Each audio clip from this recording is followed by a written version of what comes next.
When I was a child, I wanted to be president of the United States. I wanted to fly to outer space. I wanted to play the guitar like Prince. I wanted to catch a touchdown in the Super Bowl. Now, all of these things may seem disconnected, but underneath all of them lies a desire for influence, a desire for exploration, a desire for performance under pressure, a desire for competitive creative expression. But something happens to all of us. There's this tension, this invisible line between the child that we once were and the adult that we're expected to become. I was born in Detroit, Michigan, to a single mother, a young, determined, ambitious woman who did not allow her experiences or expectations to guide her future. After I was born, she graduated university, got her master's degree and her doctorate degree, all while working full-time and taking care of me. When I was 8 years old, we moved to Long Beach, California, and I started third grade in a school that was predominantly Black and Mexican at the time. Early testing showed that I could skip a grade, but my mother, an educator herself, refused and insisted that I be sent to a school with more academic rigor. That decision sent me to Madison Elementary School in Lakewood, California, a nearby town, predominantly white working class city. At the time, of the hundreds of kids that attended that school, less than 12 looked like me. It didn't take long for me to recognize that I was in a very different environment. I was called racial slurs every single day, without intervention, without protection, and without consequence to any of those people that were calling me those names. And soon, I was forced to protect myself. I fought every single day of third grade. It started with classmates. It escalated quickly to older boys. Kids would wait for me after school, chase me home on foot and bike. There were rocks, there were bottles, bats, knives, and by the time I finished third grade, guns had entered the picture. Now, as children, we live in a world of possibility. We're wired for wonder.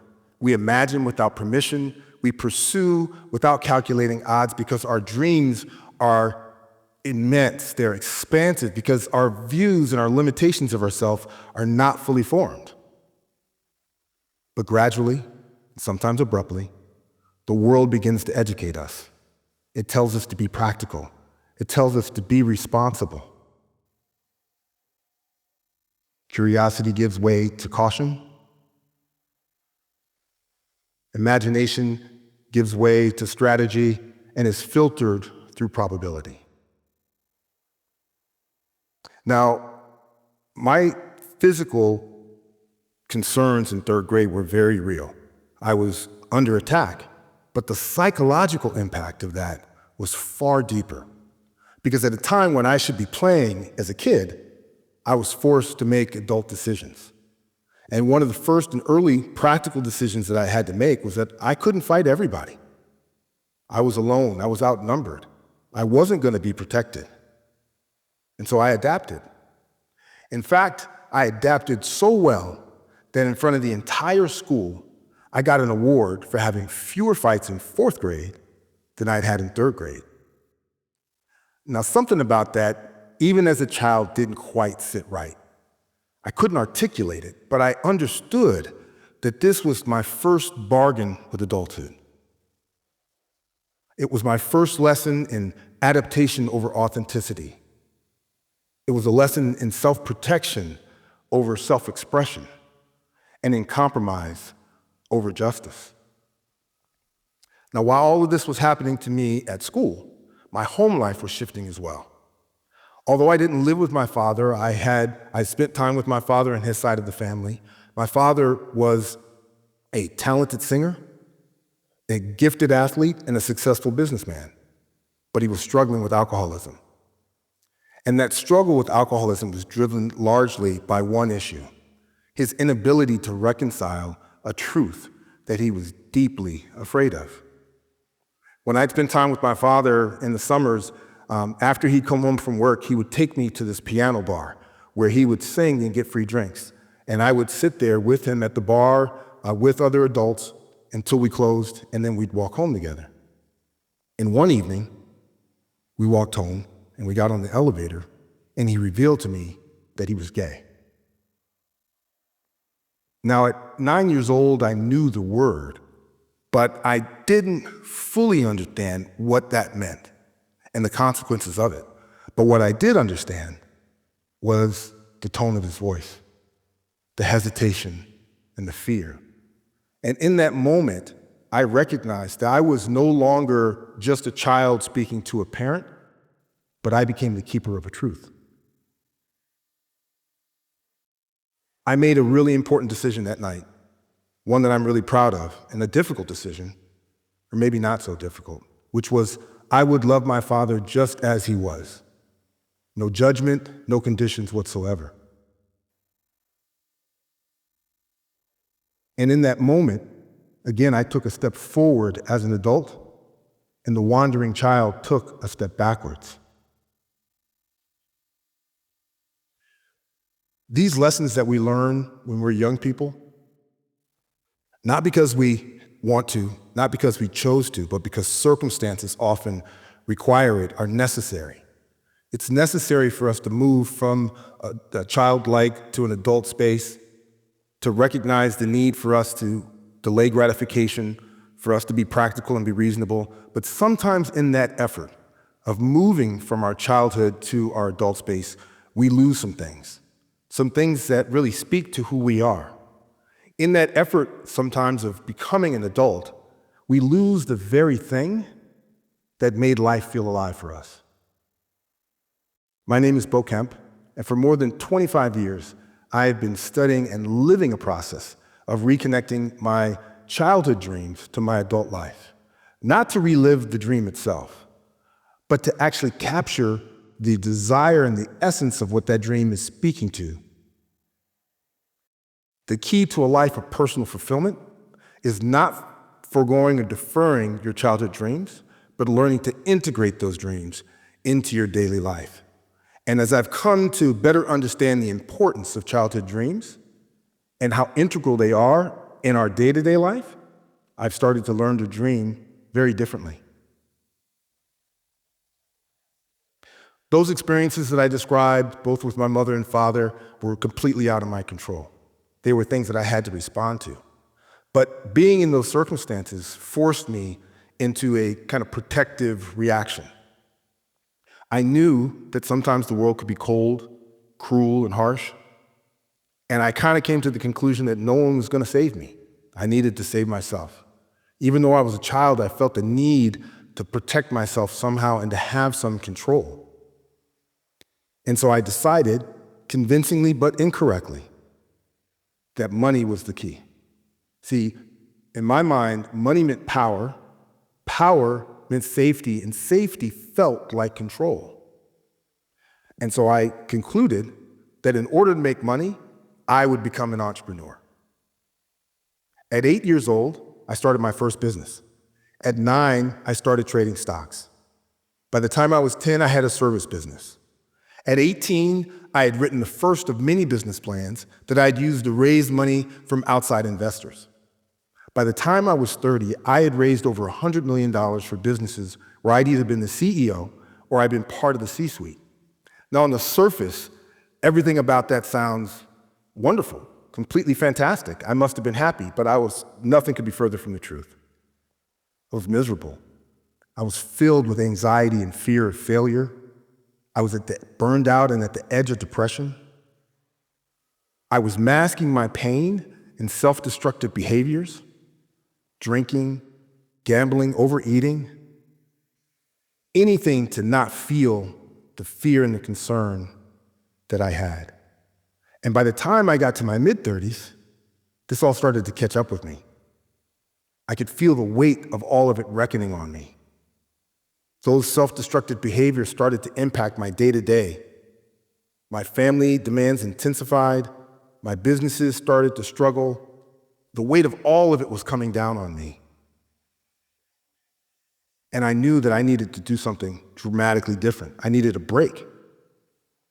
And so I retreated to the one thing that I knew very well, I wrote a business plan. But this time, this business plan wasn't for a company. It was for my life. That plan started off almost predictably and logically with financial planning. But given all of the things that I had just experienced and described to you, it was clear that financial planning alone was not going to resolve my issues. So I expanded that plan, first organically and then intentionally, into other aspects and areas of life: relationships, identity, purpose, health. And then in 2007, I was on the internet and I ran across a YouTube video by a guy named Randy Pausch, who's the author of something called The Last Lecture. And he said something in that video that really stuck with me. He said, "We are our childhood dreams." And that really resonated with me, partly because I realized that all the financial planning and the planning around my life and health and everything else, I hadn't incorporated anything about my childhood dreams into that plan. But I also thought to myself, well, if this is true, then childhood dreams are not fantasies, they're signals. And if this is true, I need to find a way to reconnect to these childhood dreams. And research supports this.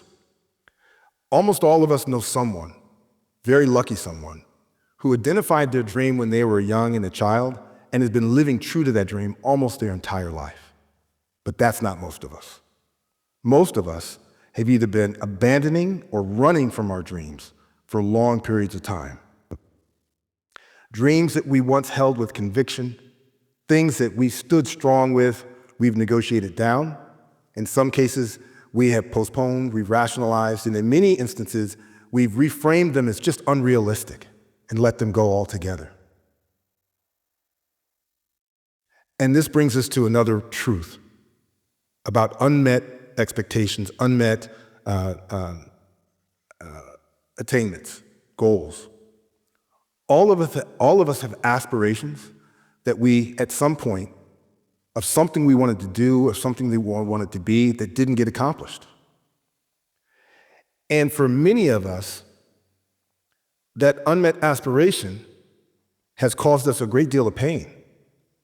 Research says that unmet aspirations can actually lead to a decrease in well-being, feelings of regret, feelings of failure, and in some cases, adverse psychological impacts, things like anxiety and depression.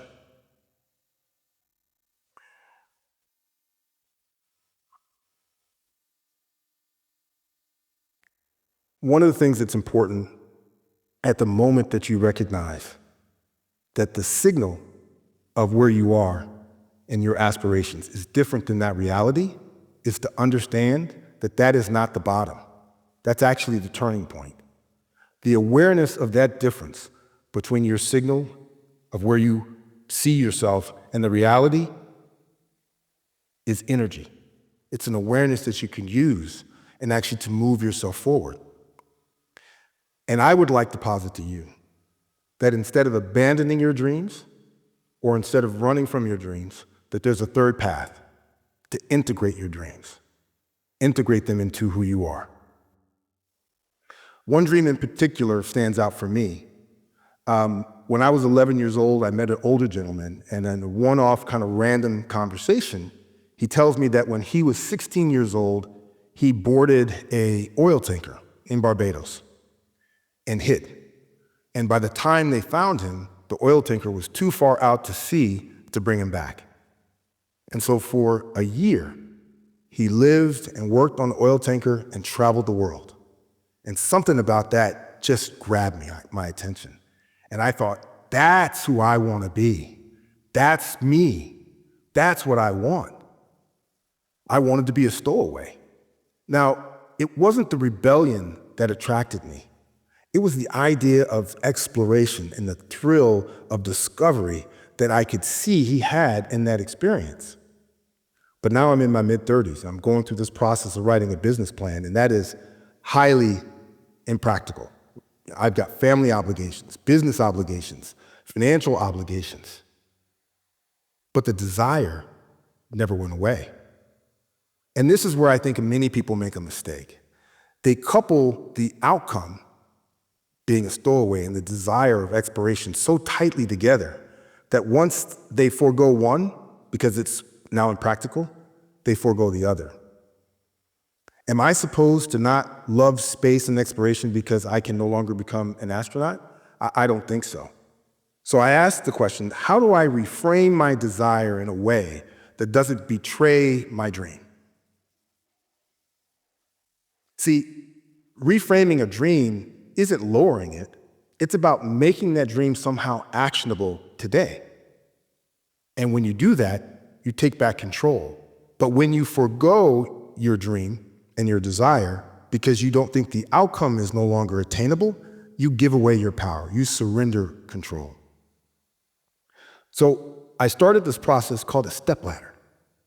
It's a series of intentional steps that when you take them, move you in the direction of your desire, and at the same time, build your capacity to pursue that desire. See, me wanting to be a stowaway wasn't about sneaking onto a ship. It was about the exploration and the desire part. So how do I create the exploration and the desire even though I'm not on the ship? So I started simply. The first step of my ladder was to begin eating foods from different cultures. The next step up was for me to begin listening to music from around the world. Then I started studying about countries and learning about their histories. And then I got more aggressive. I started trying to learn foreign languages and traveling to foreign countries. Each step gave me, as I actually executed against it, the confidence to go to the next step. And each successive step moved me in the direction of my underlying desire, exploration of the world. And in that way, I was expanding my threshold of control. Now, this term threshold of control is key. It doesn't mean the ability to control everything around you. It means the ability to control how you move towards those things and how you show up faithfully. And once you do this, what you start to realize is this is something that you can actually control. This is something that you can train yourself to do. See, you can break down seemingly very difficult, hard to achieve things into manageable components and then begin to execute against them. Something like writing a book, something like building a business or rebuilding your life. You don't attack these things at the top, at the summit. You build steps, and each step allows you to experience the positive experience of executing and gives you a reason to believe that the next step after that is believable and attainable. Each step creates habit. Each habit creates a skill, and those skills expand your threshold of control. Now, even impossible things in this scenario can actually be made possible. You can take things that were very difficult to structure and break them down into smaller structure components and then rebuild them into structured progress. See, the key when you're talking about your threshold of control is that you're not controlling everything around you, but you're not focused on outcomes, but rather you're focused on progress. And in that act of focusing on progress, you can turn those things that feel impossible into things that are absolutely possible. I've lived this experience myself. As I wrote this plan and I've started to digest this plan and really live to this plan, I've applied these sorts of tools, my stepladder, to my living. The underlying desires of my childhood are integrated into my daily life.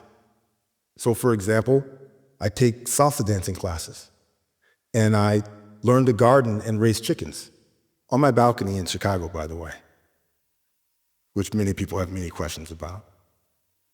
I've actually been able to take these same steps and tools to address many of my self-destructive behaviors, physically reforming myself, recovering from chronic illnesses. And I've been able to take these tools and use them for the purposes of executing against what for me felt like impossible projects. Building airports, sports stadiums, managing some of the largest cities in the United States.